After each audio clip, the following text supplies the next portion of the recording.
بسم اللہ الرحمن الرحیم۔ شدت طلب اذا قلم سنیہا رؤف۔ قسط نمبر 8۔ حال وقت بدل گیا تھا۔ کبھی جو وہ اسے میسر ہوا کرتی تھی اب اس کے سامنے بھی نہیں آتی تھی۔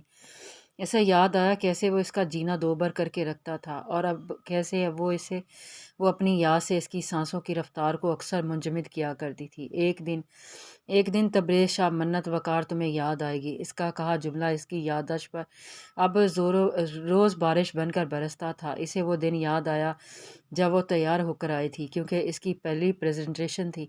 یار منت کو دیکھا تو نے، کتنی بوم لگ رہی ہے آج، اف مجھے تو اندازہ نہ تھا اس کے بال اتنے لمبے ہوں گے۔ کوریڈور سے گزرتے اپنے ہم جماعت لڑکے کے منہ سے یہ جملہ سنتے وہ رکا تھا۔ انیس الرحمن، آئندہ اپنے لفظوں پر غور فرمانا، نہیں تو تمہاری سرگرمیاں بھی میں ایسے ہی لوگوں سے ڈسکس کرتا ہوا ملوں گا۔ تمہیں اس کے قریب جاتے اس نے حقارت سے کہا اور اپنے قدم اس کے ڈپارٹمنٹ کی طرف بڑھائے۔ سامنے ہی وہ اپنے دوست کے ساتھ اپنی نظر آئی تھی، پیلے سادہ شلوار قمیض پر گلابی دوپٹہ سینے پر پھیلائے، آنکھوں پر چشمہ لگائے، بنا میک اپ کے تھی۔ فرق صرف اتنا تھا آج اس کا سر ڈھکا نہیں تھا۔ منت، اس نے اسے آواز دی تو وہاں موجود لوگوں نے انہیں دیکھا۔ سب کی آنکھوں میں ایک جوش ابھرا تھا، جیسے ہونے والا تماشا قابل دید ہو، ہمیشہ کی طرح۔ اس نے نگاہیں اٹھاتے اسے دیکھا، وہ جو کنفیوز تھی، مزید اس کی پلکیں لرزی تھی۔ تبریز شاہ نے اسے ہاتھ سے اپنی طرف آنے کا اشارہ کیا۔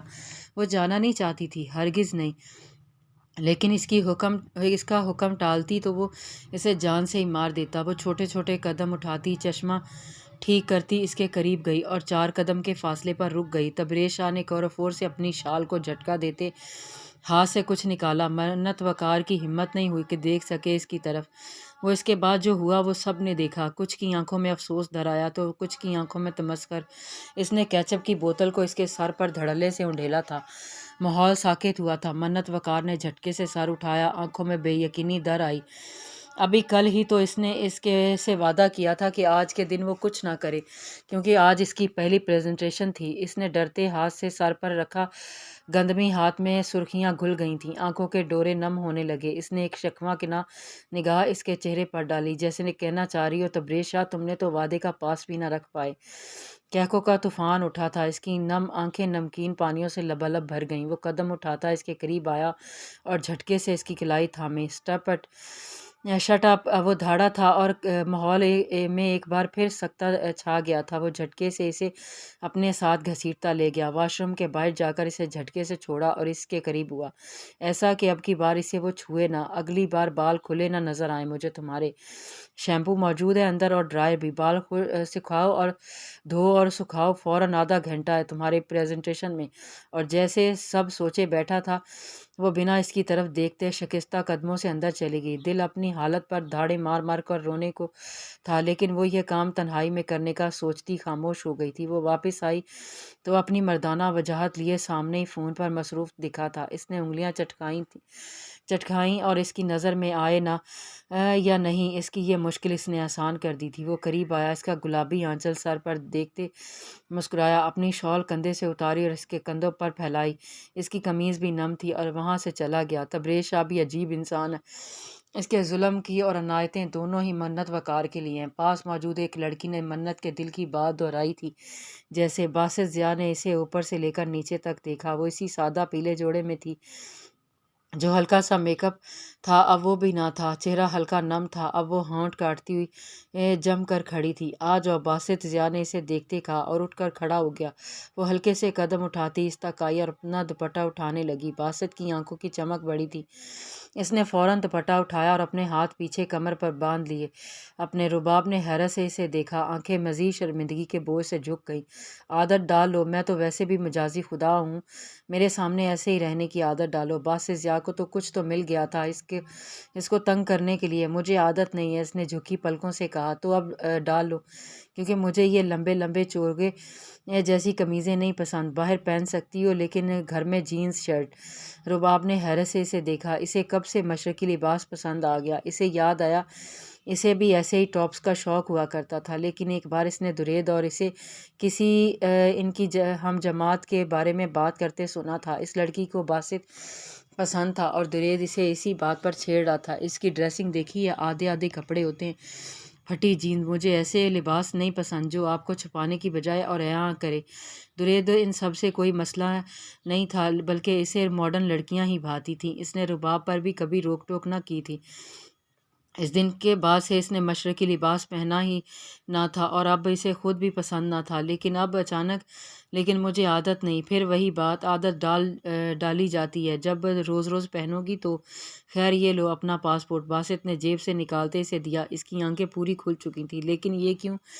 ہماری فلائٹ ہے 2 دن بعد کی، اس نے اسے باور کروایا۔ لیکن ہم بائی روڈ بھی تو جا سکتے ہیں۔ ہاں لیکن بہت تھکاوٹ ہو جائے گی۔ باسط کو اس کی پریشانی کا سبب نہ سمجھ آیا۔ وہ پاسپورٹ کو دیکھتی یہ تک بھول گئی تھی کہ اس کے پاس اب بھی دوپٹہ نہیں ہے۔ اسے فلائٹ سے بے حد ڈر لگتا تھا۔ وہ بائی ایئر جانے والے لوگوں پر حیران ہوتی تھی۔ ہائٹ فوبیا تھا اس کا سانس اب ہی سے رکنے لگا تھا۔ ہم نہیں جائیں گے ہم بھائیوں کو، وہ ٹرانس کسی کیفیت سے بولی۔ باسط نے جھٹکے سے اسے کھینچا۔ کچھ کہا کیا؟ میں نہیں جاؤں گی، اس نے آنکھیں نم کیے کہا۔ فضول کوئی بات کی گنجائش نہیں بچی اب رباب، بچوں جیسی حرکتیں نہ کیا کرو، باسط نے اسے گھورتے ہوئے کہا۔ مجھے پتہ ہے آپ کبھی نہیں مانیں گے، میں بھائیوں کو کہوں گی، وہ میری بات کبھی نہیں ٹالتے۔ بھائیوں، اس نے کہتے قدم دروازے کی طرف بڑھائے تھے۔ باسط نے اس کے منہ پر ہاتھ رکھتے اسے دروازے کے ساتھ لگایا۔ تمہیں ایک بار کی بات سمجھ میں نہیں آتی؟ وہ گھرایا تھا۔ رباب نے اسے دیکھا جو اس کے بے حد قریب تھا۔ بتی گل ہوتے اس کے منہ سے ایک بار پھر چیخ برآمد ہوئی تھی جس کا گلا گھونٹا تھا اس نے۔ بچوں جیسی حرکتوں سے باز آ جاؤ، اب شادی ہونے والی ہے، یہ سب چونچلے یہیں ختم کر کے جانا، وہ ذرا سخت لہجے میں کہتا مزید اس پر جھکا۔ ہلکی سی روشنی دونوں کے چہروں پر پڑ رہی تھی جو سامنے کھڑکی سے آ رہی تھی۔ رباب کو اب احساس ہوا تھا کہ وہ سچ میں اس گھر کو چھوڑ کر جا رہی ہے۔ اچانک اسے سب یاد آیا تھا، اس کا باپ کا اس کے پیچھے کھانا لے کر بھاگنا، درید کا اس کی چھوٹی سی چٹیا پر گھر سر پر اٹھا لینا، لیکن سامنے کھڑا شخص اس کے احساسات کو چونچلے بول رہا تھا۔ اسے سچ میں احساس ہوا کہ یہ سب جو ہو رہا ہے وہ صحیح نہیں ہے۔ میں آپ سے شادی نہیں کروں گی، اس نے جھٹکے سے اسے دھکا دیتے ہوئے کہا۔ وٹ ربش بابا بھائیو، اس نے آواز دینا چاہی۔ وہ اس کے دھکا دینے پر کچھ دور ہوا تھا۔ جھٹکے سے اس کے منہ پر ہاتھ رکھا۔ آواز بند رکھو رباب ضیاء، نہیں تو میں بہت برے طریقے سے کرواؤں گا، اس کے بعد شاید بھی تم بے ہوش ہی ہو جاؤ۔ رباب نے دم سادے سے دیکھا، آنسو اب بھی اس کی آنکھوں سے گر رہے تھے جو باسط ضیاء کے ہاتھ کو بھگو رہے تھے۔ ہاتھ ہٹا رہا ہوں، اب کی بار یہ غلطی مت دہرانا، بار بار معاف کرنے کا قائل نہیں ہوں میں، اس نے کہتے ہوئے ہاتھ ہٹایا تھا۔ اس نے کچھ سوچتے ہوئے واپس ہاتھ اس کی آنکھوں پر رکھا تو اس کے ہاتھ تھمتے ناک کے نتھیوں کے پاس سے جا کر گہرا سانس بھرا تھا۔ اس کے احساسات پل میں بدلے تھے۔ سامنے کھڑی شخصیت اس کی منکوہ تھی، اب اس کے نکاح میں وہ ہر حق رکھتا تھا اس پر۔ اس نے گہرا سانس بھرتے اس کی آنکھ سے آنسو ہٹائے اور نیچے جھکا۔ رباب نے دم سادہ تھا، اندھیرے میں اسے دیکھا جو اس کے قدموں میں بیٹھا تھا۔ اس کا پاؤں اپنے گھٹنوں پر رکھتے اس نے پازیب پہنائی تھی اسے، وہ پھر کھڑا ہوتے اسے قریب کرتے اس کی کمر کے گرد گھیرا بناتے ہوئے اسے قریب کیا۔ وہ پھٹی آنکھیں اور ساکن وجود لیے اسے دیکھ رہی تھی۔ رباب، باسط ضیاء میری ماں کی پسندیدہ پزیب تھی، یہ میری طرف سے پہلا تحفہ تمہیں ملتے رہیں گے، اچھے یا برے، یہ تم خود فیصلہ کرنا۔ کھانا کھاؤ، مہندی دھو کر آؤ، رنگ گہرا آنا چاہیے۔ وہ جھکا اور اس کی گردن پر دھیرے سے لب رکھتا پیچھے ہٹا۔ باسط، وہ جو اسے ہٹا کر دروازہ کھول رہا تھا، چونکا اور اسے دیکھا۔ دروازہ بند کرتے اسے دیکھا جو قدم اٹھاتی اس کی طرف آئی تھی۔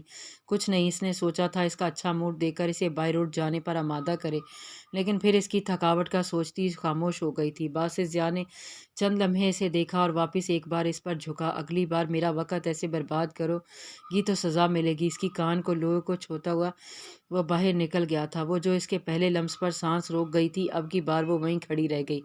وہ کب کا جا چکا تھا۔ رات ساری ماضی کے خیالوں میں گزر گئی تھی۔ سورج کب طلوع ہوتا اسے اندازہ نہیں ہوتا تھا۔ اس نے آفس کے لیے تیار ہونے سے پہلے کھڑکی سے پردے ہٹائے۔ آج کے سورج میں کچھ الگ تھا۔ اس نے گہری سانس بھری اور تیار ہونے چلا گیا۔